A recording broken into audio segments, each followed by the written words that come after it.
Je suis Pauline de Favery. Je suis chargée de projet de développement territorial au sein de l'OETH. Je vous remercie d'être présent pour ce webinaire s'outiller pour sensibiliser au handicap au travail. Nous sommes ensemble pour 1 heure, donc jusqu'à midi. L'objectif, c'est de vous présenter différents outils pour sensibiliser au handicap au travail. Je suis accompagnée aujourd'hui de Denis Frémaux, qui est adjoint au service communication au sein de la GFIP, et également de Cynthia Bourgoin, qui est RRH et référente handicap au sein de la Croix-Rouge française. Je les remercie d'avance pour leur participation active et la qualité de leur participation. Donc, pendant le webinaire, il y aura des temps de questions-réponses. N'hésitez pas à poser vos questions dans le chat. Si vous avez des besoins, n'hésitez pas. J'ai oublié de projeter, excusez-moi, les aléas du direct. Hop,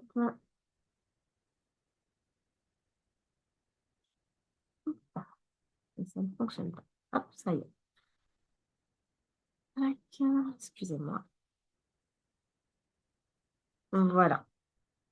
Je vous propose de démarrer par un temps participatif et de nous dire en quelques mots pourquoi sensibiliser au handicap au travail. Donc, je vous laisse scanner le petit QR code et ça nous permettra à chacun et chacune de mettre un petit mot en face.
On voit que le mot dédramatiser, échanger ressort, expliquer, informer, rassurer.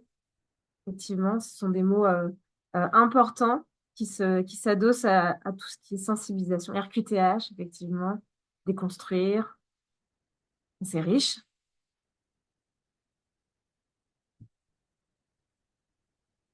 Eh bien, merci pour tous ces mots. On continue, très, très bien. Expliquer, confiance. Ben, je vous remercie.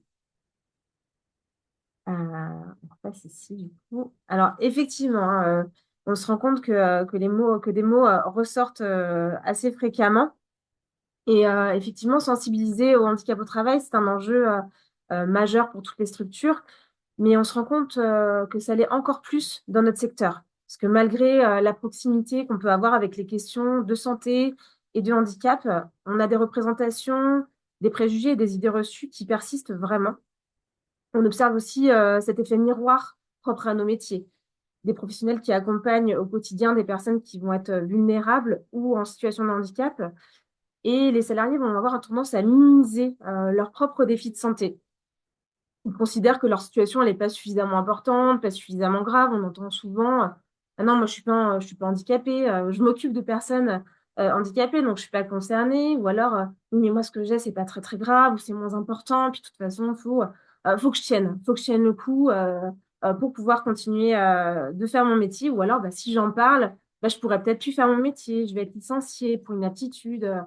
Donc, il y a vraiment cet effet miroir et qui représente des vrais défis dans notre secteur et des personnes qui ne vont pas oser en parler, qui vont attendre jusqu'à un point de rupture et finalement bah, se retrouver à ne plus pouvoir faire son propre métier. Et le fait d'en parler et de pouvoir en parler permet d'améliorer les situations de travail, d'apporter des réponses. C'est pourquoi c'est important et encore plus dans notre secteur de pouvoir libérer la parole et de proposer des actions de sensibilisation variées, mais aussi régulières. On parle souvent de la semaine européenne pour l'emploi des personnes handicapées. Alors oui, c'est génial parce que c'est une semaine qui permet de faire plein d'actions. Mais ce qui nous semble, nous, important, en tout cas ce qu'on donne comme conseil, c'est de multiplier les actions tout au long de l'année, mais aussi les moyens de communication, que ce soit du présentiel, du mailing, de l'affichage, parce qu'on est aussi dans un secteur qui est marqué par des contraintes, qu'elles soient de temps, d'organisation, des métiers divers, des personnes qui travaillent de nuit ou des personnes qui ne sont pas forcément dans un bureau. Donc, de multiplier aussi les moyens de communiquer et de leur permettre d'échanger et de faire évoluer leur regard.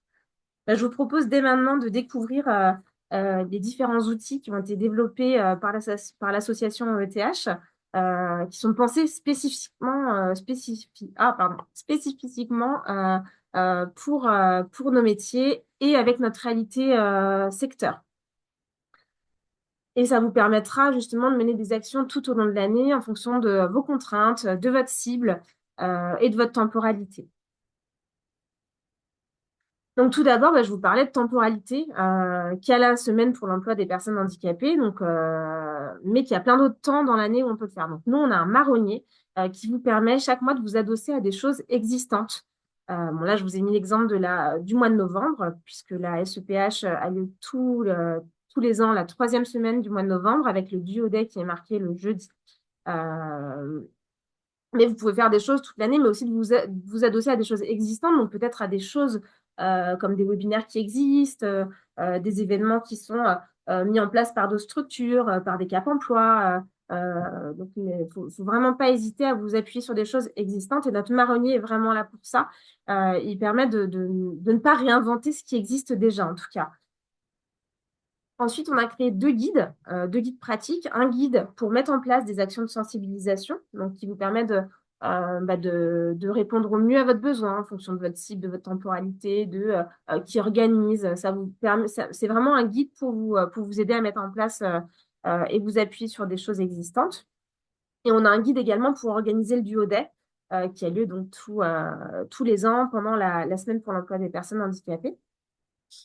Ensuite, on a une campagne qu'on met à disposition depuis plusieurs années sur les préjugés. Donc, les préjugés aussi, ça se soigne. Et donc, c'est un kit clé en main que vous pouvez avoir en présentiel avec une affiche à personnaliser, un questionnaire en version papier et des échantillons de compléments alimentaires. Donc, pour faire écho avec les préjugés, ça se soigne en fait. Donc, c'est une petite boîte de bonbons qui permet de sensibiliser aux questions de handicap au travail. Et vous pouvez aussi l'avoir en version euh, en distanciel et les salariés vont scanner un QR code, répondre à un test et s'ils le souhaitent, recevoir le petit échantillon. Donc, c'est des bonbons à la menthe, hein, tout simplement. Mais sur cette boîte, en fait, donc on la voit en bas à droite de l'écran, il va y avoir les préjugés et il va y avoir le petit QR code également du questionnaire au dos.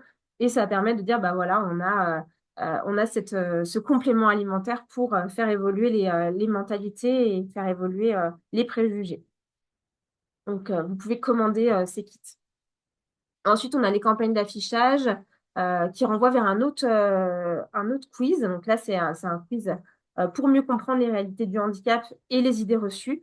Et c'est trois affiches que vous pouvez commander. Donc, une affiche qui est déclinée en trois formats avec cet effet miroir, justement, de la personne qu'on accompagne et du soignant ou de la personne qui accompagne, qui elle aussi peut se retrouver en situation de handicap ou avec un défi de santé.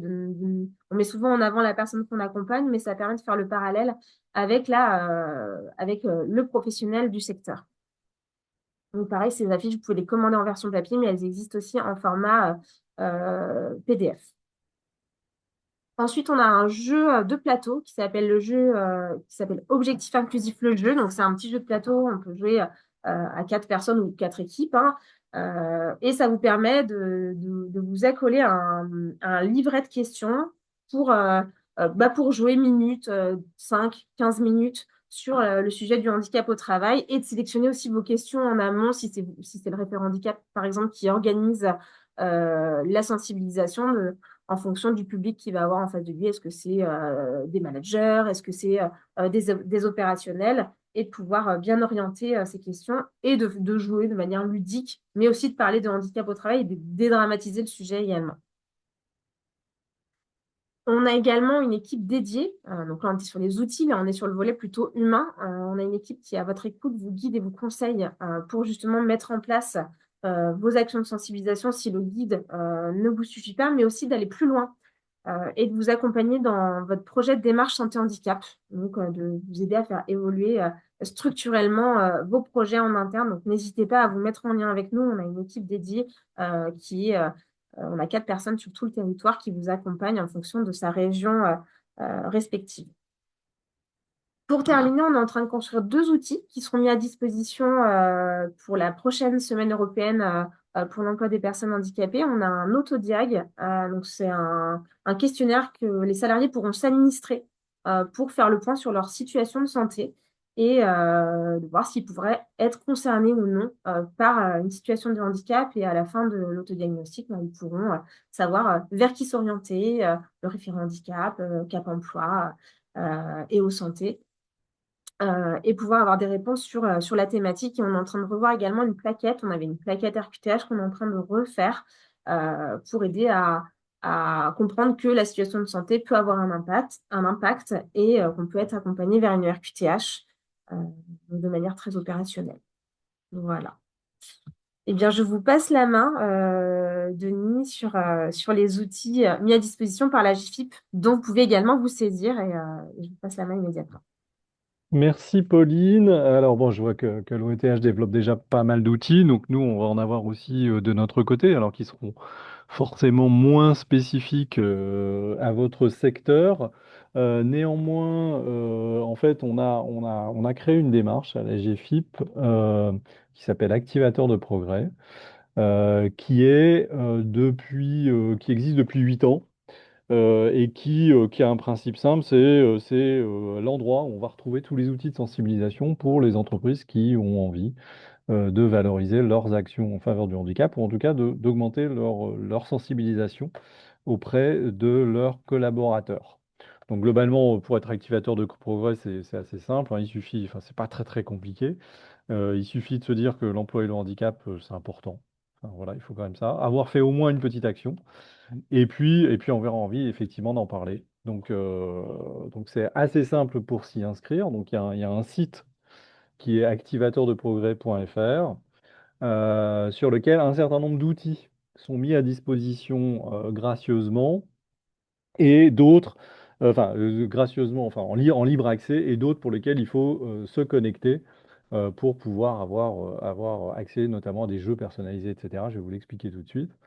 On a donc le grand temps fort. En fait, chaque année, on renouvelle les kits de communication. En général, on les met à disposition pendant l'été, puisque une grande partie de l'utilisation est faite pendant la SEPH, mais ce n'est pas exclusif. Quasiment, voilà, toutes les entreprises se renouvellent d'année en année. Et aujourd'hui, on a un peu plus de 11 000 activateurs actifs, puisqu'on en avait plus l'année dernière, mais il y en avait un certain nombre d'inactifs que pour des raisons RGPD, on a mis de côté. Donc en fait, on a aujourd'hui plus de 11 000 entreprises et associations et autres activateurs qui commandent nos kits, qui utilisent nos jeux, etc. Tout secteur confondu. En termes de pourquoi c'est important, bah effectivement, bon là je vous le redis pas parce que l'égalité c'est de permettre à chacun d'évoluer dans l'entreprise. Donc c'est aussi la manière la volonté de chaque activateur de montrer son engagement à la fois pour effectivement auprès de ses salariés, mais aussi potentiellement autour de son entourage, pour ses clients, pour ses fournisseurs, etc. En termes d'outils,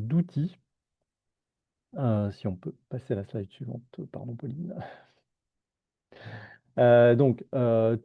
Comment on devient activateur, c'est simple, il suffit d'aller sur le site activateur de progrès, on clique sur c'est je deviens activateur de progrès, on a juste à rentrer son adresse mail, le nom de son organisme, etc. Donc c'est assez simple.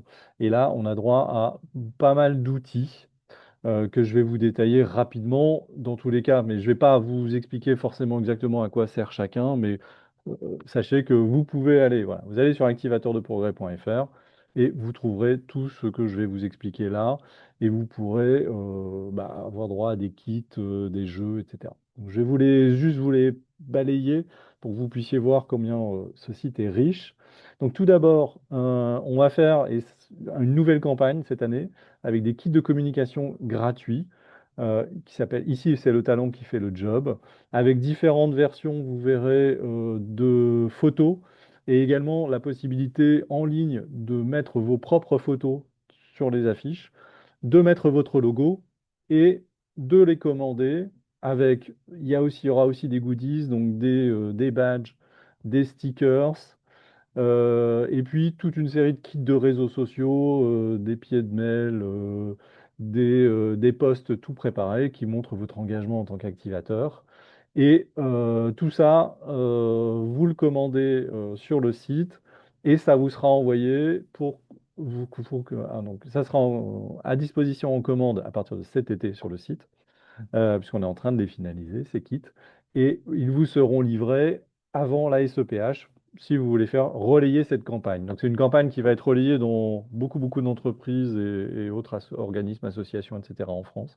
Si vous voulez vous y associer, c'est simple. À partir de cet été, donc en tout cas dans tous les cas la rentrée c'est sûr, vous allez sur le site, vous personnalisez les affiches et vous recevrez des kits d'affiches, des kits de goodies et puis tous les outils, réseaux sociaux, etc. à télécharger. Ça, c'est la première partie et ça vous permet de relayer la SEPH. Sinon, toute l'année, à disposition sur le site également, c'est des ActiveBox. Donc là, c'est plutôt des documentations, des affiches, des podcasts, etc., des guides pratiques sur des thématiques. Alors, quand on met plus de 20 thématiques, en fait, j'aurais dû le mettre à jour, c'est qu'aujourd'hui, on en a 34 sur notamment des types de handicap particuliers, que ce soit handicap auditif, le cancer, les maladies invalidantes, etc., etc., etc. Et pour un peu plus creuser le sujet, et si vous avez envie de faire une sensibilisation autour de ces thématiques un peu particulières, et celles-ci, elles sont valables toute l'année, quand vous voulez, quand vous avez envie, au moment de l'année, enfin, dans le courant de l'année, de déployer une communication un peu plus spécifique sur un type de handicap, par exemple.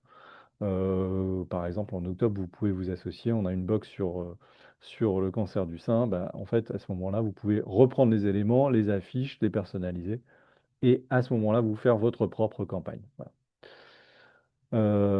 Autre outil, et après je vais passer, donc des jeux en ligne, Active Game, Andy Poursuite et autres, qui sont des jeux que vous allez pouvoir même personnaliser à votre logo avec vos propres messages, voire mettre des questions qui concernent potentiellement votre organisation, votre entreprise.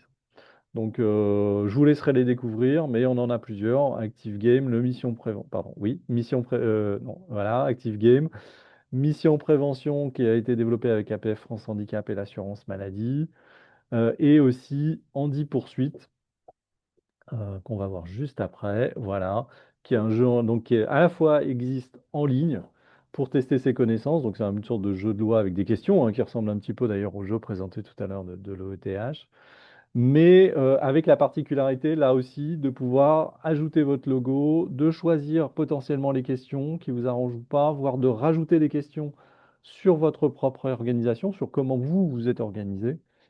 Et en plus de cette version en ligne, il existe des boîtes de jeux et également des versions. Donc là, vous pouvez les commander. Et tout ce que je vous présentais jusqu'à présent est absolument gratuit.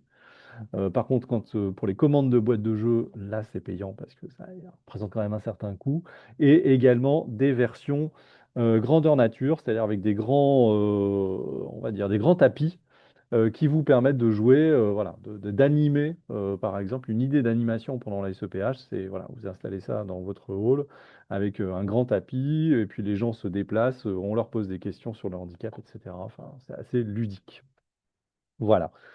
Au-delà de, voilà, donc ça c'est ce que je vous présentais, les versions boîtes et la version XXL que l'on peut, euh, que l'on peut commander également sur le site activateurdeprogrès.fr.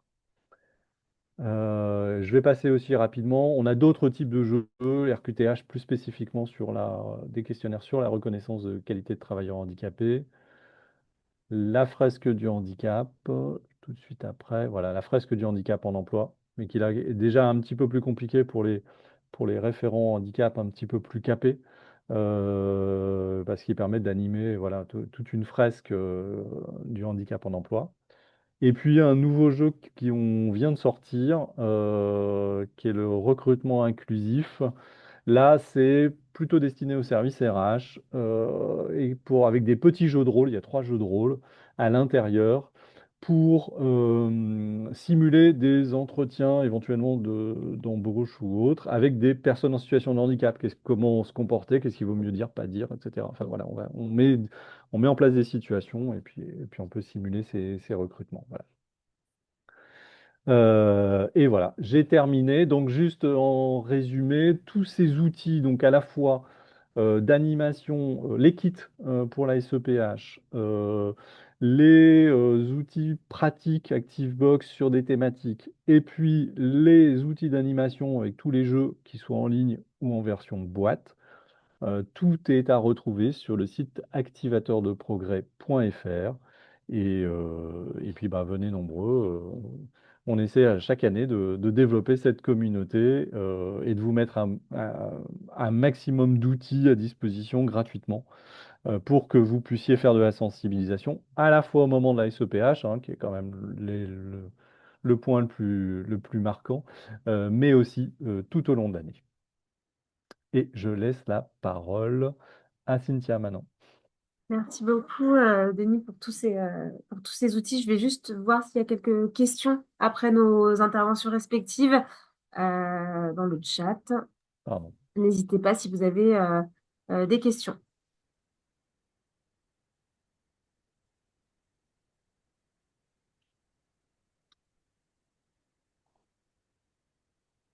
Bon, s'il y a des questions qui vous viennent en cours, n'hésitez pas à y en venir. De toute façon, on a un regard sur le chat. Bon, je vais passer donc la main à Cynthia. Merci pour votre temps et je vous laisse la parole. Alors, bonjour à tous. Moi, je suis Cynthia Bourgoin. Je suis responsable des ressources humaines du Centre Richelieu de La Rochelle et je suis référente handicap au sein de l'établissement depuis 3 ans. J'ai été formée par le réseau handicap de l'OETH. Donc, moi, mon quotidien, dans notre établissement, le handicap, c'est notre cœur de métier puisque nos patients sont en situation de handicap. Mais on remarque que les cordonniers sont souvent les plus mal chaussés et les soignants voient ça, ne se sentent pas forcément concernés autres. Donc, du coup, voilà, moi, depuis 3 ans, je fais beaucoup d'actions autour du handicap. Donc, ça va être un flash info tous les mois que je vais envoyer à nos salariés alors c'est quelque chose de très simple qui soit lisible et compréhensible de tout le monde. Donc ça va être soit sur la RQTH, dans les grandes lignes, comment ça se passe, qu'est-ce que c'est. Ça va être le rôle du médecin du travail en rappelant les coordonnées. Ça peut être sur le mois de mars sur l'endométriose. Voilà. Il y a beaucoup de choses sur tous les mois. Donc, je fais cet envoi de flash info.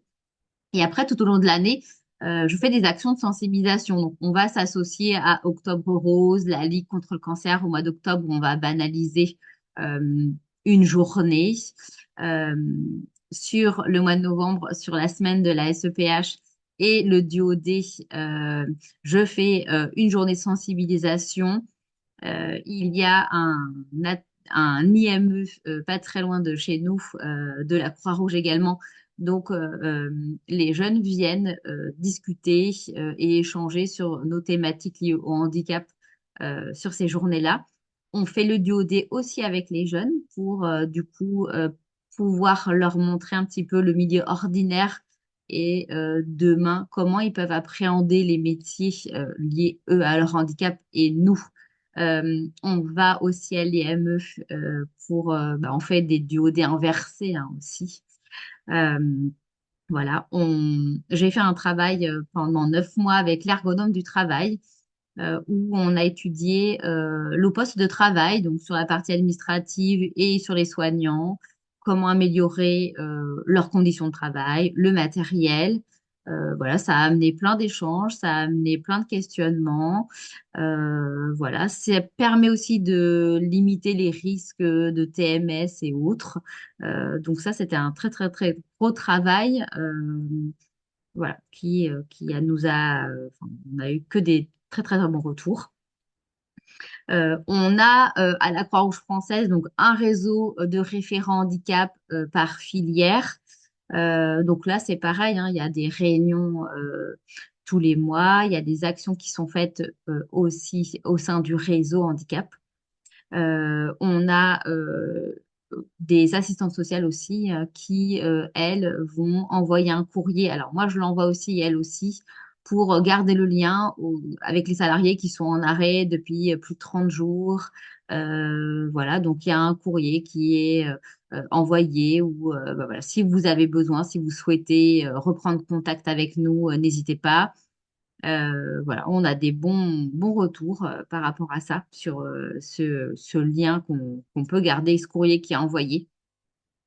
On a aussi la possibilité de solliciter une référente qui, elle, va gérer tout ce qui est invalidité. Donc, on a une référente au sein de la Croix-Rouge française voilà, qui répond à toutes les questions sur l'invalidité, le dossier, voilà, comment ça se passe, la prévoyance. Voilà. Donc ça, c'est vraiment quelque chose de, voilà, qui n'est pas fait partout et qui est très, très bien. Euh, voilà. On a aussi été, euh, on a fait partie de l'expérimentation donc c'était Colin Care, hein, maintenant c'est EO Santé, au sein d'établissements.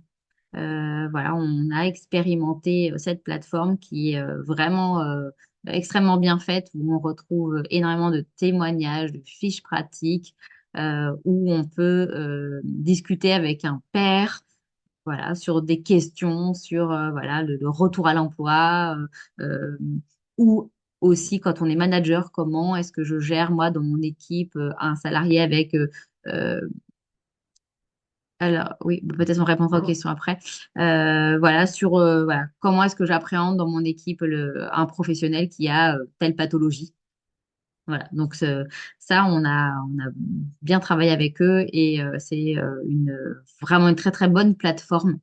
C'est anonyme, donc on peut les solliciter quand on veut et bon, c'est très très bien fait.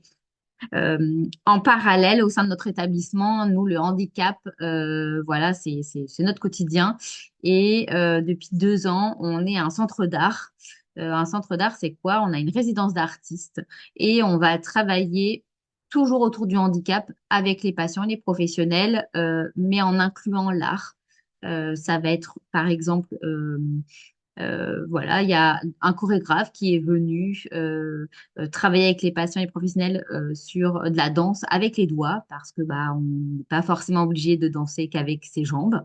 On fait voilà des ateliers, il y a de la poterie, il y a un graffeur qui va venir bientôt nous faire un graphe sur alors peut-être vous le voyez là voilà sur mon écran, il y a un mur blanc. Voilà, parce que ça, mon fond d'écran, c'est l'établissement. Donc, il y a un mur blanc et là, il y aura un grand graphe qui sera fait par un graffeur et avec les patients. Ils vont dessiner le modèle. On a également une troupe de stand-uppers qui sont venus au sein de l'établissement il y a 2 ans maintenant, où ils ont monté une pièce de stand-up avec les patients autour de leur handicap. Donc voilà, on fait énormément de choses autour du handicap. Ça fait partie de la sensibilisation. Euh, voilà. Et Après, oui, alors tout à l'heure, Monsieur Frémaux parlait des petites choses qu'on pouvait avoir. Alors moi, clairement, la petite boîte des préjugés, je les ai commandées. C'est vraiment très bien. Ça bouscule un peu. Alors nous, on est dans le milieu de la santé, hein, donc euh, des boîtes qui ressemblent à des médicaments, c'est un petit peu bousculé, mais ça a amené plein de discussions. Les quiz aussi, parce que quand je fais mes actions de sensibilisation, les patients, ils sont invités, donc les patients sont avec nous. Voilà, ça a amené plein de discussions, plein d'échanges, c'est toujours très riche. Et puis je vous conseille de les commander parce que c'est pas grand-chose, mais ça a son effet. Et l'important, c'est du coup de vraiment communiquer, de sensibiliser, pardon, tous les jours, enfin dans le quotidien, tout le temps en fait. Alors vous ne voyez pas, mais dans mon bureau, j'ai toutes les affiches hein, aussi de l'OETH concernant le handicap. Voilà. Je pense que le timing est terminé. Merci Cynthia. Vous avez encore du temps si vous voulez compléter, hein. Mais il y a une question justement qui vous est destinée, le temps alloué à votre mission, donc j'imagine de référente handicap. J'ai pas de temps alloué, je prends le temps. Euh, voilà, je j'ai pas de temps défini parce que bah, j'ai une grosse charge de travail, mais je prends le temps. En tout cas, vous avez, enfin, vous parliez tout à l'heure du marronnier. Moi, je sais dans l'année les actions, enfin les moments phares, hein, le mois de mars endométriose, octobre rose, euh, et le mois de novembre. Enfin, voilà. Donc il y a des mois qui sont assez phares. Et après, je m'organise hein, dans tous les mois à avoir une action de sensibilisation. Alors après, ça va être des journées entières. Donc là, bon, je travaille sur plusieurs mois. Mais dans mon quotidien, j'essaye, je ne pourrais pas vous clairement définir le temps parce que des fois, ça va me prendre une journée pour préparer quelque chose. Des fois, ça va 2, 3 jours d'affilée. Mais en tout cas, ouais, je fais ça tous les mois. Très bien. Il y a Et d'autres qu'est-ce qui questions. marche le mieux? Ah, qu'est-ce qui marche le mieux? Aller discuter avec les professionnels, aller vers eux, en fait. Les inclure et c'est vraiment aller à leur rencontre, en fait. Ça, c'est ça qui fonctionne. Le, Donc c'est les, pas le- tant l'outil, c'est le moyen, Ouais, enfin, ouais, le format. c'est ça. Ouais. L'outil, après, ça va être du plus, mais c'est le format, en fait. Ouais. Moi, je suis quelqu'un de terrain dans mon quotidien, dans les ressources humaines, hein. Je fais, en dehors de mon rôle de référent handicap, je fais des visites de service où je vais rencontrer les salariés. Je vais tous les mois dans tous les services et je viens la nuit aussi. Alors, pas tous les mois la nuit, mais tous les trimestres. Voilà, et je trouve que le mieux, c'est d'être proche des équipes et d'aller à leur rencontre, en fait. Merci. Parce sinon, on est tous pris dans notre quotidien. Et est-ce que ça invite tout le monde pareil? Et tout le monde. La même sensibilisation pour tout le monde. Il n'y a pas de différence. Voilà. Il y a des piqûres de rappel, je dirais, aux responsables de service. Voilà, pour que eux aussi, moi j'influe, mais il faut que ce soit aussi dans le quotidien des responsables, voilà, que ce soit quelque chose qui soit assez prégnant pour eux. Mais sinon, c'est tout le monde en même temps. N'hésitez pas s'il y a d'autres questions, hein. Et en termes de budget. Alors, le budget, c'est là où ça va être un peu compliqué, hein, parce que le budget, c'est le nerf de la guerre. Ben, moi, je fais des demandes de financement ou je réponds à des appels à projets. Voilà. Comment je réussis à avoir mes budgets? Voilà, c'est des demandes de financement. Alors, nous, c'est via l'ARS ou par d'autres biais aussi. Et jusqu'à présent, il y avait des budgets de sensibilisation avec l'OETH. Donc, je sollicitais l'OETH en montant des dossiers.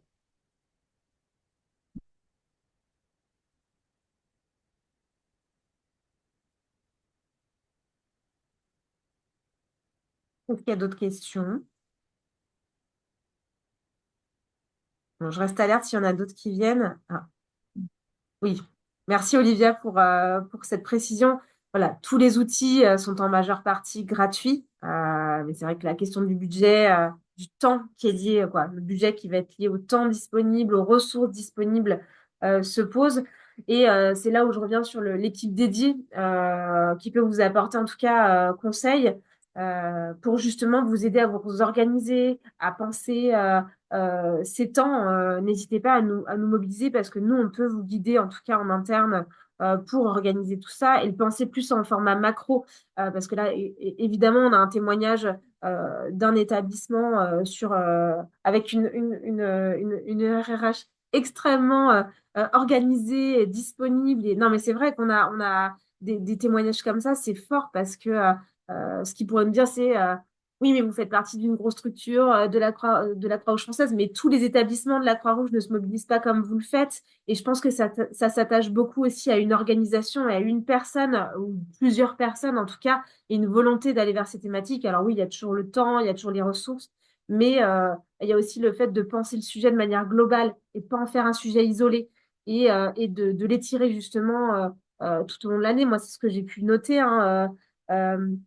Vous parlez Complètement. d'études de poste, vous parlez d'actions de communication régulière. J'imagine que c'est aussi dans un schéma plus global. Vous communiquez sur d'autres thématiques et vous en Oui. profitez pour y injecter le sujet de la santé et du handicap au travail. Il y a cette question de personnes ressources. Bon, vous avez le réseau référent handicap qui peut être une chance, mais qui peut être aussi pas enfermant, mais en tout cas, voilà, vous échappez justement de ce réseau pour faire des choses à votre manière, sous l'impulsion évidemment j'imagine, d'une direction associative. Bah, alors, j'ai la chance, mon directeur, il me laisse carte blanche, il me fait confiance et il a cette même envie de sensibiliser. Et pour le coup, c'est une vraie chance parce qu'il y a une vraie Mm, plus-value, en tout cas moi, dans mon rôle de référente, voilà, d'avoir le soutien de ma direction. bien sûr. Bah, merci pour cette transition parce que justement, quand on dit Merci. l'équipe dédiée, on peut aussi nous vous accompagner à aller convaincre votre direction associative, j'entends. Notre rôle, c'est aussi de vous accompagner dans tout ce qui est démarche, mais d'aller convaincre votre codir que c'est important d'aller sur ces thématiques et on a toute une offre de service aussi qui vient en plus de toute la sensibilisation au handicap au travail, c'est de penser ce schéma et cette démarche Santé Handicap. Donc, n'hésitez pas à nous contacter pour échanger avec nous sur ces sujets-là. Mais c'est vrai que moi, ce que je retiens, c'est que vous mettez le sujet dans plein de choses dans l'art. En fait, vous faites le lien entre handicap et talent. Vous faites le lien entre les salariés qui sont éloignés de leur emploi de manière temporaire ou longue avec les arrêts maladie. Vous faites ce courrier justement pour les personnes, pour leur rappeler qu'ils font partie d'une structure, qu'on les oublie pas, qu'il y a des réponses peut-être à leurs questions et que vous restez leur employeur pendant leur arrêt maladie sans leur forcer la main, mais en tout cas, vous mettez à leur disposition. Et je pense que ça, c'est tout un travail global, c'est d'agir sur plusieurs choses. Là, vous dites aller vers eux, c'est physique, mais c'est aussi envoyer du courrier, c'est aussi envoyer du flash info parce que chaque personne est sensible à un moyen de communication plus qu'à un autre. C'est vrai qu'il y avait la question de ce qui marche le mieux. Et je pense que c'est propre à chaque personne, mais c'est propre à une temporalité aussi. Et c'est pour ça que c'est important de multiplier le média, mais aussi le temps. C'est que peut-être que moi, je serais pas sensible à du papier, mais je vais être sensible à une campagne d'affichage. Ou alors, là, ce mois-ci, j'ai pas le temps de me préoccuper de ces sujets ou je me sens pas concernée. Mais le mois prochain, peut-être que ce format-là va m'accrocher plus qu'un autre. Et ce sera le temps pour moi de recevoir cette information et justement d'aller plus loin. Donc c'est ça vraiment que je trouve très intéressant dans votre témoignage, c'est qu'on ne s'attache pas à un moyen, on fait ça sur plusieurs temps et de manière différente et on s'accroche à des sujets complètement différents également. Parce que votre porte d'entrée, ça peut être le diabète, ça peut être le cancer, ça peut être les maladies invalidantes. Donc, c'est ça aussi qui peut justement aider à parler aux salariés.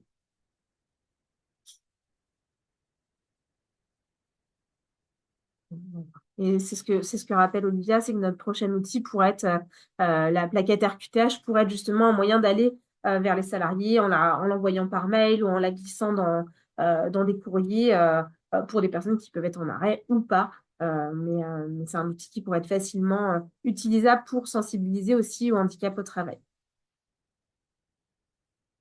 Je vois qu'il n'y a plus de questions pour le moment.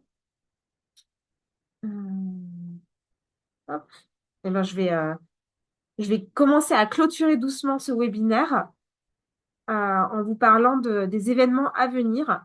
EO Santé a été évoqué par Cynthia Bourgoin. Donc, c'est une plateforme qui permet à tout salarié de notre secteur d'aller se renseigner sur la santé au travail et poser des questions à des patients partenaires. Donc, il y a des webinaires et il y a également des rendez-vous avec des patients partenaires.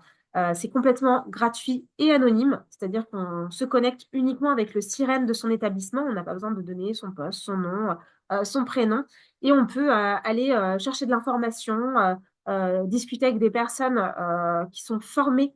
Ça, j'insiste bien, hein, c'est des personnes qui sont formées, les patients partenaires, c'est pas des bénévoles, c'est des personnes qui sont rémunérées et qui ont également une formation sur le sujet de l'accompagnement. Et notre prochain webinaire, il est adossé à un marronnier, hein, c'est le burn-out. Et donc, c'est la semaine prochaine, jeudi à midi. Il sera également en replay. Donc, si vous ne pouvez pas vous y connecter, il sera disponible en replay et ça permet voilà, d'aller se renseigner sur différentes thématiques. Et on a déjà un historique sur les webinaires passés qui sont sur le site. Donc, n'hésitez pas à vous rendre justement sur le site EO Santé pour aller chercher de l'information.